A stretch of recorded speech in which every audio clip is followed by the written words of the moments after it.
Oi, pessoal, tudo bem com vocês? Sou Janaína Ferraz, tô aqui de volta para trazer para vocês hoje mais uma questão da semana. Hoje nós vamos falar de um assunto que a gente ainda não falou ainda, a nossa quarta edição dessa questão da semana, abordando vários conceitos aí importantes para sua prova do concurso, tá certo? Lembrando a vocês que a cada semana vem de uma matéria, de um assunto, de uma banca examinadora, para que você tenha uma diferença aí, né, total no seu material de estudo, né? Então hoje nós vamos dar sequência aqui à nossa questão da semana, no mesmo molde das outras, como vocês estão acostumados, explicando bastante para vocês acerca de um exercício retirado de uma prova, um concurso anterior. Essa eu tirei da Fundação Getúlio Vargas, de 2010, tá? Então, eu não coloquei aqui no enunciado, mas só para vocês saberem, né? Então, é importante que vocês trabalhem também esses exercícios de provas anteriores, porque eles repetem bastante, eles dão uma maquiada, muda alguma coisa e volta naquele assunto em concursos que vão surgindo, né? Então, hoje vamos lá falar sobre essa questãozinha aqui. Eu vou ler primeiro o enunciado e aí a gente vai desmembrando, e eu trouxe já alguns slides prontos para vocês sobre os assuntos que versam essa questão, tá? Vamos lá. Um funcionário público, atenção, funcionário público, apropria-se de valores particulares, ó o verbo, é uma coisa que eu falo, vocês não aguentam mais, que é o núcleo do tipo. Né? Apropria-se de valores particulares dos quais tinha posse, olha, ele tinha posse em razão do cargo. E aí ele faz tudo isso em proveito próprio, né? Posteriormente, acometido por um conflito moral, arrepende-se e antes do recebimento da denúncia por ato voluntário, restitui valores indevidamente apropriados e repara totalmente os danos decorrentes de sua conduta. Pessoal, o que aconteceu com ele aqui? De acordo com o Código Penal, a hipótese será D. Vamos lá. A. Causa de inadequação típica pelo arrependimento eficaz. B. Desistência voluntária com exclusão da tipicidade. C. Arrependimento posterior que extingue a punibilidade. D. Circunstância atenuante genérica pela reparação eficaz do dano. E E. Causa de diminuição de pena pelo arrependimento posterior. Bom, para tudo, não sai ninguém, que a gente vai esmiuçar essa questão, né? Não adianta ficar, o que será isso, o que será aquilo. Vamos lá. Esse assunto versa sobre um instituto que tem como finalidade beneficiar esse funcionário público, mas não só o funcionário público, é qualquer um, na verdade, tá?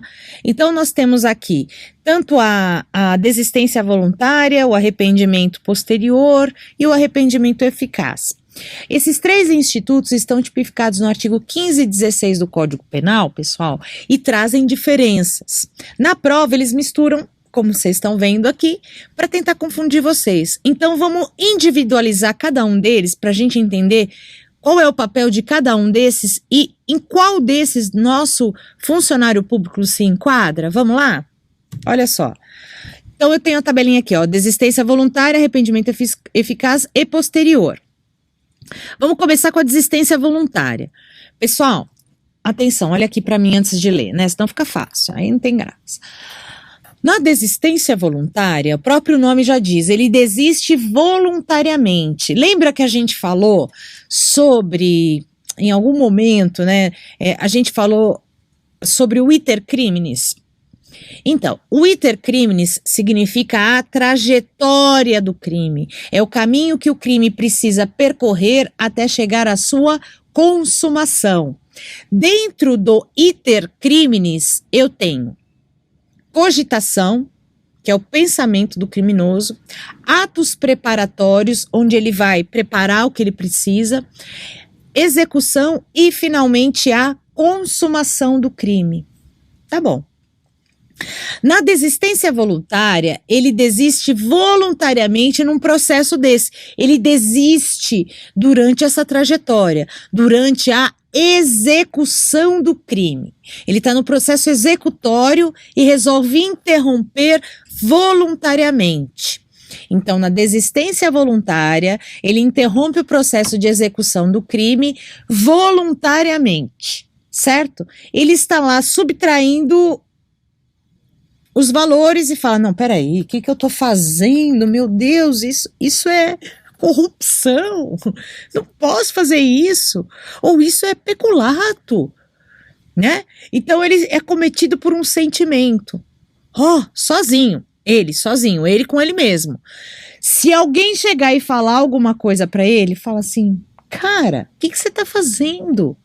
Você vai estragar toda a sua vida, você demorou pra passar num concurso pra chegar a isso? Para com isso, olha o que você está fazendo. E por causa disso ele para, não é desistência voluntária, tá? Para que ela seja voluntária, precisa partir do próprio agente criminoso, do próprio sujeito ativo do crime, ok? Aí você fala assim para mim, Janaína, mas então é parecido com tentativa, porque se ele interrompe o processo de execução, não é tentativa? Não. Ou um crime tem a desistência voluntária ou ele é tentado. Duas coisas juntas não podem. Por exemplo, na tentativa, o agente criminoso, o sujeito ativo do crime, interrompe também o processo de execução, mas devido às circunstâncias alheias à sua vontade. Ou seja, o alarme tocou, chegou alguém falou, né? Ele tem a interferência de terceiros ou alguma coisa que o faz interromper esse processo de execução, ok? Tanto na desistência voluntária, que é ato próprio dele, particular dele, quanto na tentativa, ele responde com a pena diferenciada. Na tentativa, ele tem redução de pena, né? Tem uma pena menor em relação ao crime consumado, porque ele não chegou a percorrer todos os elementos para chegar à consumação. Na desistência voluntária, ele vai responder proporcional aos atos praticados até o momento da desistência. Então, por exemplo, ele queria furtar um veículo, né? Ou os objetos que estavam dentro do veículo. Ele quebrou o vidro para furtar ou pegar os objetos. Aí ele interrompeu, só que ele já quebrou o vidro. Ele não realizou o crime de furto porque ele interrompeu voluntariamente, mas ele danificou a janela, ele quebrou o vidro, é o crime de dano. Então, ele não responde pelo furto, mas responde sim pelo que ele praticou até o momento da desistência, que nesse exemplo é o crime de dano, ok? Então ele pode interromper aí, mas ele responde pelos atos praticados até aquele momento, tranquilo? Olha só, desistência voluntária, artigo 15, primeira parte, tá? Porque a segunda parte é outro instituto. O agente, neste caso, interrompe o processo de execução do crime voluntariamente. Atenção, ato voluntário, vontade própria, ok? Então aqui ele responde proporcional aos atos praticados. Ok? Bom, agora vamos para o arrependimento eficaz.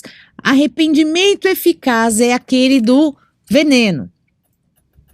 O exemplo clássico da nossa doutrina penal, né, é o veneno. Então, João quer matar José. Tá? Então, João dá um veneno para ele. Pegou o veneno e fala assim, olha aqui, toma essa água. Essa água é maravilhosa, de fontes, né? Tem o pH de 7 e pouco, que é o melhor que existe, né? Aí ele toma a água, só que nessa água tem um veneno. Enquanto o José, que é a vítima, tá tomando a água, o João se arrepende, fala, meu Deus, ele vai morrer, o que eu tô fazendo da minha vida? Fala, para. Toma isso daqui. Isso daqui é um antídoto que vai eliminar o veneno. Toma isso daqui. Então, ele se arrepende durante o processo de execução e faz algo para impedir a produção do resultado, que nesse exemplo é a morte por envenenamento. É um homicídio qualificado, portanto, crime hediondo. Então, ele quis evitar tudo isso na vida dele. Então, ele precisa ser eficaz, certo? Esse antídoto precisa ser eficaz, precisa evitar a produção do resultado. Vamos supor que a dosagem que o João deu não seja eficaz a ponto de evitar a produção do resultado morte. Evita a morte, mas causa lesões na parte gastrointestinal do indivíduo, porque o veneno chegou a percorrer todo o caminho, né, dali. E aí ele sofre uma hemorragia, ali tem que ser operado às pressas para fazer uma lavagem, sei lá, certo? Aí o que aconteceu? Ele evitou o resultado morte, mas ele responde aqui também por aquilo que ele ocasionar. Se for eficaz e ele anular totalmente e o indivíduo ficar sem nenhuma lesão, sem nada, não responde por nada. Mas qualquer coisa que esse veneno, nesse nosso exemplo, causar ao José, o João responderá, certo? Pode ser um arranhão até uma hemorragia interna violenta. Tranquilo? Então vamos lá. Aqui no arrependimento eficaz é o mesmo artigo 15, só que é a segunda parte dele. Então o agente realiza todo o processo de execução, mas impede que o resultado ocorra também voluntariamente. Ninguém falou nada para ele. No decorrer desse processo, enquanto ele estava ingerindo o veneno, ele saiu correndo, pegou o antídoto e deu para o José tomar e anular qualquer efeito desse veneno. Lembrando que se anulou totalmente, foi eficaz plenamente, ele não responde por nada. Ao passo que, se esse antídoto não foi suficiente totalmente, ocasionou alguma lesão externa ou interna, aí sim o nosso agente criminoso vai responder por aquilo que ele praticou, tá? Então aqui também responde caso, né, ocasione algo. Tranquilo, pessoal? Então esse é o eficaz, precisa ser eficaz. Ótimo. Arrependimento posterior. Arrependimento posterior. Artigo 16. O arrependimento posterior a quê? A tudo. Já foi, já era, já consumou. Já teve cogitação, atos preparatórios, execução e a consumação. Certo? Aqui, pessoal, na verdade, o arrependimento posterior trata-se de um benefício para o sujeito ativo, para o criminoso. Olha só, aplica-se tão somente aos crimes que não têm na sua composição a violência ou a grave ameaça. Se falou em roubo, esquece arrependimento posterior, tá? Aqui é uma forma dele ter a sua pena, pessoal, amenizada. É uma causa de diminuição de pena. Tá? Se ele fizer algo em troca, porque também ninguém vai diminuir a sua pena se você não fizer algo em troca. Você não vê negócio da delação premiada? Tem que ter algo em troca. Então você ajuda a gente que a gente te ajuda, né? E assim é a vida, não é, pessoal? Então o que acontece? Aqui no arrependimento posterior, ele vai reparar o dano que ele causou ou restituir a coisa até um lapso temporal, que é até antes do recebimento da denúncia lá do promotor, né? E aí, se ele fizer isso e for totalmente, aí ele tem como um prêmio, uma bonificação, a redução da sua pena. Olha só aqui, ó. Aplica-se aos crimes que não forem cometidos com violência ou grave ameaça à pessoa e reparado o dano ou restituída a coisa até o recebimento da denúncia ou queixa-crime. Também por ato voluntário do agente. Aí a pena será reduzida de 1 a 2/3. Olha que maravilha! Atenção, aqui a doutrina diz que não é faculdade do juiz, mas sim direito subjetivo do réu ou acusado, depende, né? O acusado. certo? Aqui é direito subjetivo dele. Se ele preencheu todos os requisitos que a lei manda, né? O crime não é praticado com violência ou grave ameaça, reparar ou restituir até o recebimento da denúncia, ele vai ter como consequência a diminuição da sua pena. Também precisa ser ato voluntário, ok? Tranquilo? Belezinha? Então tá. Então, esse é o posterior, tá? Então, aqui ele vai ter um benefício. Olha só, isso que eu acabei de falar, olha aqui. Com relação ao arrependimento posterior, causa obrigatória de diminuição de pena e não mera atenuante. Cuidado. O artigo 16 só é aplicável até antes do recebimento da denúncia ou da queixa-crime. Olha aqui, ó. O processo tá aqui, ó. Então, aqui nós temos o inquérito policial, que corre na fase administrativa na delegacia. Depois, o que acontece? Tem o relatório do delegado e aí vai ser verificado se oferece ou não a denúncia. Então, até antes do recebimento da denúncia, aqui, pessoal, recebimento da denúncia, eu posso reparar ou restituir. E se eu fizer depois?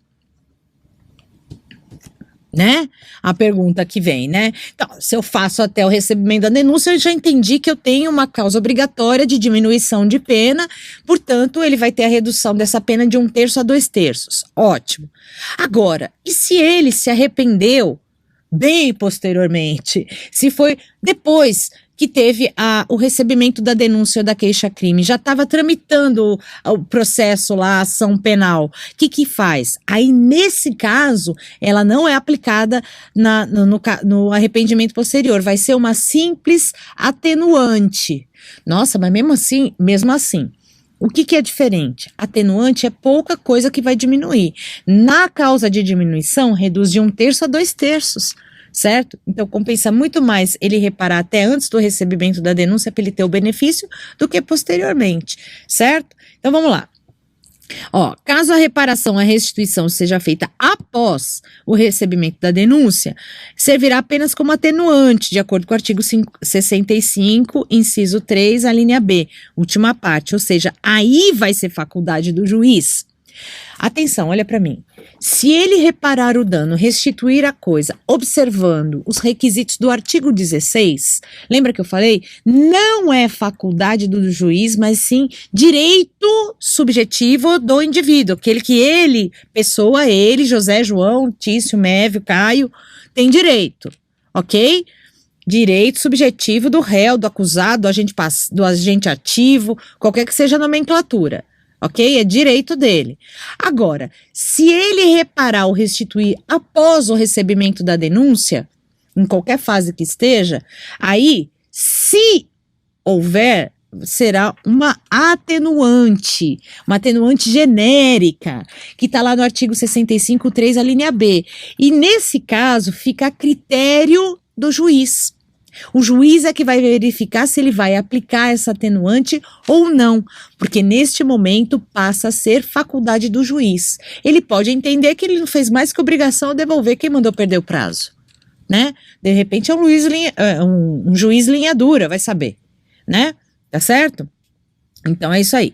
Olha aqui, para aplicação do artigo 16 é indiferente que se trate de infração consumada, tentada, privilegiada, gravada ou qualificada. Se forem vários acusados, atenção aqui, ó. A reparação feita por um dos acusados aproveite-se para os demais, por se tratar de circunstância objetiva. Olha que bacaninha. Então, se tem vários, um reparou, restituiu, a galera inteira faz jus ao benefício. Tranquilo? Tá, pessoal? E aqui, ó. Exceção ao artigo 16. Funcionário público que praticar crime próprio de funcionário público desde que na modalidade culposa. Atenção. Tá? Isso está lá no próprio peculato lá, né?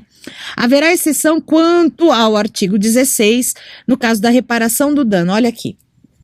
Então, agora a exceção, ó, atenção, esse funcionário público é relativo a isso, tá?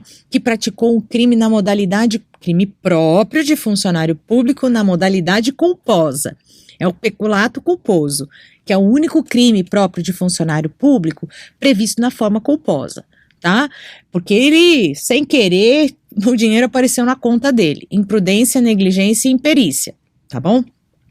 Assim, ó, se ele reparar o dano ou restituir a coisa até antes do trânsito em julgado, ele tem a extinção da punibilidade. Se ele reparar o dano após o trânsito em julgado, ele tem redução pela metade da pena. Então é um benefício exclusivo. Olha só, reparação do dano ou restituição da coisa ocorrer até o trânsito em julgado. O que é o trânsito em julgado? Trânsito em julgado, esgotaram-se os recursos. Aqui já acabou, não tem mais nada a ser feito, transitou em julgado, acabou. Se ele reparar ou restituir até esse trânsito em julgado, haverá a extinção da punibilidade do funcionário, ele não vai ser punido. No entanto, se tais fatos, ou seja, se a reparação ou restituição for após o trânsito em julgado, será aplicada a redução da metade da pena, pessoal. Redução da metade da pena. Então, olha só, fazer esquema aqui, ó. Deixa eu arrumar a casa. Trânsito em julgado. Esgotaram-se os recursos. Ok? Agora, vamos fazer esse esqueminha, ó. Funcionário público praticou crime próprio, modalidade culposa, pode fazer o quê? Reparar ou restituir em 2 momentos, até trânsito em julgado e após trânsito em julgado. Tranquilo? Esse TJ aqui é trânsito em julgado, ok? Então, até o trânsito em julgado. Se ele reparar ou restituir, ele vai ter como consequência a extinção da punibilidade. E se ele reparar após o trânsito em julgado, ele vai ter a redução pela metade da sua pena. Então, até o trânsito em julgado, extingue a punibilidade. Após, tem redução pela metade da pena. Mas atenção, pessoal, é só para a modalidade culposa, ok? Aí você vai falar assim, então já achei a resposta do exercício, ele está na exceção. Vamos lá, voltar para o exercício. Ele apropriou-se de valores particulares do quais tinha posse. Ele se apropriou, não foi culposo, foi doloso. Aqui é o exemplo do peculato doloso, pessoal. Então, não se aplica a exceção. Não se aplica a exceção. Cuidado, isso aqui é para confundir. Certo? É só na modalidade culposa. Ele se arrependeu, tudo bem. Certo? Então, não aplica a exceção lá do artigo 312, que é do peculato, mas aplica-se a regra do artigo 16 do CP. Olha só, vamos ler de novo o enunciado para fechar o raciocínio. Um funcionário público apropria-se de valores particulares dos quais tinha posse em razão do cargo em proveito próprio. Isso é a descrição do peculato, ok? Posteriormente, acometido por um conflito moral, arrepende-se e antes do recebimento da denúncia, por ato voluntário, restitui os valores indevidamente apropriados e repara totalmente os danos decorrentes de sua conduta, tá? De acordo com isso, o que vai acontecer com esse indivíduo aqui? Causa de inadequação típica pelo arrependimento eficaz? É arrependimento eficaz? Ele deu veneno e o antídoto? Não tem nada a ver com eficaz, porque o eficaz ainda está no processo de execução. Então, essa não é. Desistência voluntária com exclusão da tipicidade? Exclui a tipicidade na desistência voluntária? Não exclui a tipicidade, responde pelos atos praticados. E a desistência voluntária a gente viu que é quando? Durante o processo de execução. Aqui é posteriormente à consumação do crime, então também não é. Arrependimento posterior que extingue a punibilidade? Isso seria se fosse, pessoal, a exceção lá exceção do funcionário público. Exceção do funcionário público. Se você não soubesse, você podia ficar entre a C e a E. certo? Aí esse arrependimento posterior extingue a punibilidade que está lá como exceção ao crime próprio de funcionário público, lá do artigo 312, né? O funcionário público, parágrafo 3º. Só que aqui não estamos diante da modalidade culposa. Portanto, esse arrependimento posterior que extingue a punibilidade só se ocorresse a modalidade culposa. Aqui nós temos a modalidade dolosa. Portanto, a C também está errada, pessoal. Aqui, esse funcionário público, nessa situação, não entra lá na exceção, tá? Circunstância atenuante genérica de reparação eficaz de dano. Não foi eficaz de dano, né? Não teve atenuante genérica, porque ela não é chamada de atenuante genérica e não teve reparação eficaz. Então, aqui a nomenclatura está errada. Então, houve uma causa de diminuição de pena, causa obrigatória de diminuição de pena pelo arrependimento posterior do próprio artigo 16 do CP.